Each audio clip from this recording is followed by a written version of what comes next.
ஒரே நாளில் பழவேற்காடு பகுதியில் 100க்கும் மேற்பட்ட கடல் ஆமைகள் உயிரிழந்துள்ளதால் மீனவர்கள் அதிர்ச்சி அடைந்துள்ளனர்.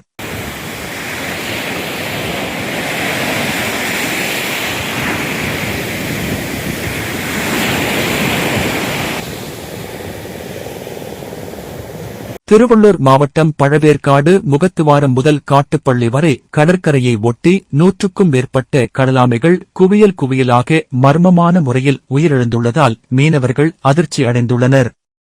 இந்நிலையில் பழவேற்காடு முதல் காட்டுப்பள்ளி வரை பைபர் பாடல்கள் மூலம் சென்னை மற்ற மாவட்டங்களில் இருந்து இழிவு வலைகளை பயன்படுத்துவதால் கடல் ஆமைகள் முட்டையிடும் பருவகாலம் என்பதால் அந்த வலைகளில் சிக்கி உயிரிழப்பதாக மீன்வளத்துறை சார்பில் தெரிவிக்கப்படுகிறது. வனத்துறையினர் கடல் ஆமைகள் முட்டையிடம் வரும் 3 மாதங்களில் முட்டைகளை பாதுகாத்து அவை பொரித்தவுடன் கடல் ஆமை குஞ்சுகளை கடலில் விட்டு பாதுகாத்து வருகின்றனர்.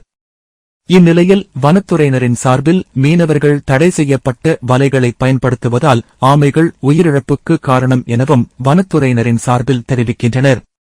தடை செய்யப்பட்ட மீன்வலைகளை மீன்வளத்துறையினர் ஆய்வு செய்து உடனடியாக அதனை நிறுத்தினால் மட்டுமே கடல் ஆமைகளை காப்பாற்ற முடியும் எனவும் வனத்துறையினர் தெரிவிக்கின்றனர்.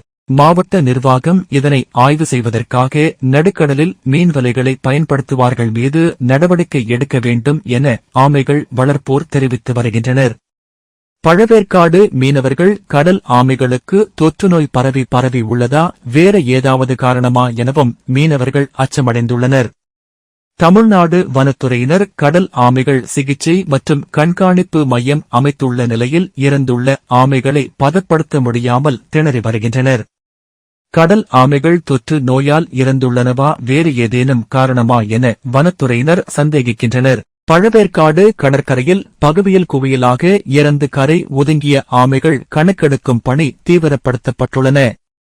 பழவேற்காடு கடற்கரையில் இறந்து கரை ஒதுங்கிய கடல் ஆமைகள் கணக்கெடுக்கும் பணியில் வனத்துறையினர் ஈடுபட்டு வருகின்றனர்.